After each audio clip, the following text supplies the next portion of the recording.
جو شخص روز فجر کی نماز کے بعد 3 دفعہ سورہ فاتحہ، 3 دفعہ آیت الکرسی اور چہار کل 3 مرتبہ اور اخیر میں درود ابراہیمی 3 مرتبہ پڑھے اور دائیں ہاتھ پر دم کر کے سر کی چوٹی سے پورے جسم تک ہاتھ پہنچانے کی کوشش کرے جہاں تک پہنچانا چاہیے، اللہ اس کی نسل و اولاد پر بھی سحر نہیں ہونے دے گا۔ نہایت مؤثر عمل، سب کو اجازت ہے۔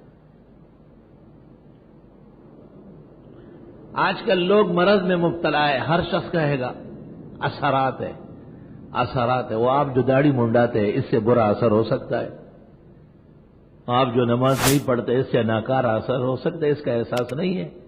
نہیں، کسی نے اس کو کہہ دیا قمیص ناپی اس کی تو اس کی قمیص چھوٹی نکلی۔ یہ طریقہ ہے، ٹرپ بازی کا طریقہ ہے، لوگوں کو شک شبے میں ڈالنے کا۔ ساحر کا ایک طریقہ یہ بھی ہے کہ لوگوں کا عقیدہ متزلزل ہو جائے، کمزور ہو جائے۔ قوی ایمان والے پر سحر کی کتابوں میں لکھا ہے سحر نہیں ہوتا، ہوتا بھی ہے تو زیادہ نقصان نہیں ہوتا۔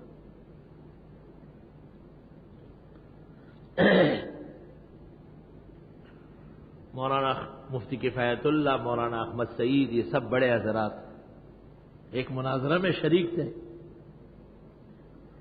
مولانا مفتی کفایت اللہ صاحب جیسے ادیب اور متکلم نہیں دیکھا گیا، لیکن مناظرہ مسلمان ہار رہے تھے۔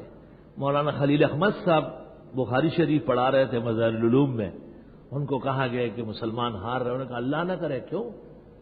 کہ مفتی کفایت اللہ، مولانا احمد سعید صاحب اور مولانا عبدالشکور صاحب کی تقریر صحیح نہیں ہو رہی، تو مولانا خلیل احمد صاحب نے طالب سے کہا کہ چلو جلدی چلے، پہنچتے وہاں۔ مولانا خلیل احمد صاحب جیسے ہی مناظرے کی مجلس میں داخل ہو گئے تو ایک نوجوان کرسی پر بیٹھا ہوا تھا، حضرت نے آہستہ سے طالب علم کو کہا کہ اسی لڑکے نے ہمارے علماء کی زبان بند کی ہوئی، یہی لڑکا ہے۔ مولانا خلیل احمد صاحب تھوڑی دیر کے لیے دیوار کے ساتھ ٹیک لگا کے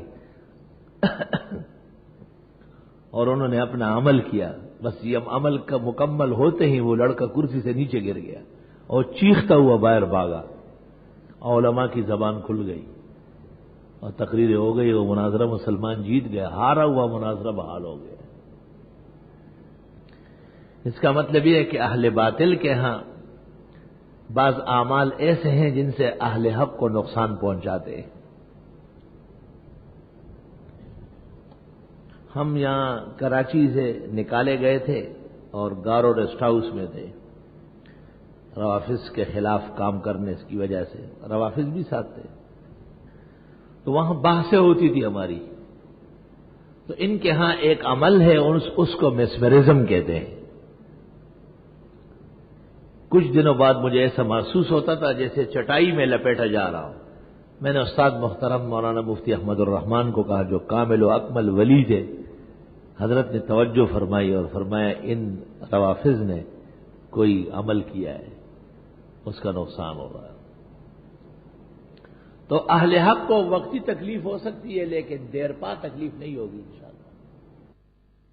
اور یہ بھی ایک طریقہ ہے کہ فاتحہ پڑھ کر پھر وَمَا أَنفَقْتُم مِّن نَّفَقَةٍ أَوْ نَذَرْتُم مِّن نَّذْرٍ فَإِنَّ اللَّهَ يَعْلَمُ وَمَا لِلظَّالِمِينَ مِنْ أَنصَارٍ پڑھ لے، اور پھر إِنَّمَا صَنَعُوا كَيْدُ سَاحِرٍ وَلَا يُفْلِحُ السَّاحِرُ حَيْثُ أَتَىٰ، اور پھر وَنُنَزِّلُ مِنَ الْقُرْآنِ مَا هُوَ شِفَاءٌ وَرَحْمَةٌ لِّلْمُؤْمِنِينَ تک آگے نہیں، اور پھر أَفَحَسِبْتُم کی آیت اخیر تک، اور پھر وَإِن يَكَادُ الَّذِينَ سورۃ قلم کی آخر اخیر تک پڑھ لے اور دم کر دے اور دعا کر لے صحت و شفا کی، دوبارہ یہ سب کچھ پڑھ لے اور 3 دفعہ آیت الکرسی بھی ملا لے، 12 یہ سب کچھ پڑھ لے اور آخری 4 کل بھی 3 دفعہ ملا لے، اور پھر تصور کر لے سحر، آسیب، سفلی، ٹوٹکا، جادو، نظر، دشمنی، عداوت، بیماری، چھوٹی بڑی، اپنے پرائے، سب کی وجہ سے، اور بحکم خدا ان کاملین کے ایک نائب و جانشین کی طرح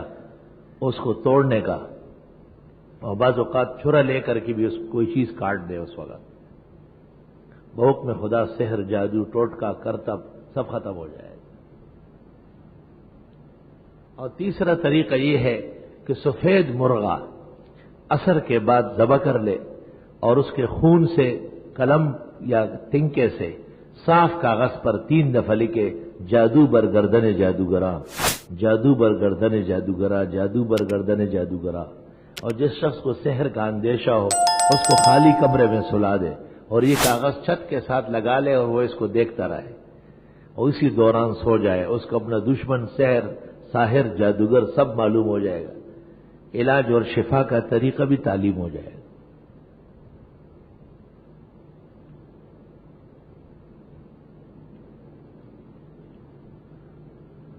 اور تیسرا چوتھا طریقہ یہ ہے کہ صبح و شام کم از کم 10 مرتبہ پڑھے اعوذ باللہ من الشیطان الرجیم بسم اللہ الرحمن الرحیم وارادوا به کیدا فجعلناهم الاخسرین لا الہ الا اللہ دارت فاستدارت نارت فاستنارت حول العرش محمد رسول اللہ صلی اللہ علیہ وآلہ وسلم انت شافی انت کافی فی مہمات الامور انت حسبی انت ربی انت لی نعم الوکیل.